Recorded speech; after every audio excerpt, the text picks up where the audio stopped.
Hey there, Internet. Today in How To in Under 2, we're going to show you how to change your icon in Windows. So here's what we're going to do. The first thing, we're going to go to my test folder here. We're going to right click, and inside there, we're going to go all the way down to Properties.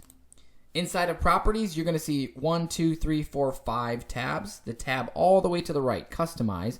We're going to left click on that. Scroll all the way down to Change Icon.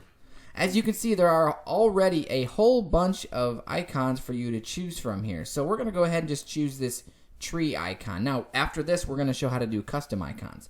But we're going to go ahead and click OK, Apply, and then OK again.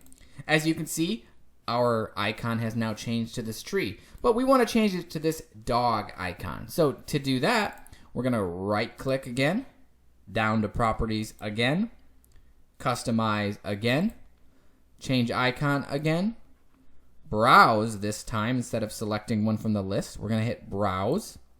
Go all the way down to wherever you saved your icon. I saved mine on my desktop, and it is titled dog icon.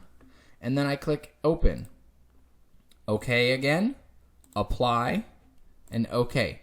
Now as you can see, we have a test folder, and my folder now has an icon of a dog, and it works just like a normal icon does. For those of you wondering where I got this icon, I like iconarchive.com, and I'll put that link in the description.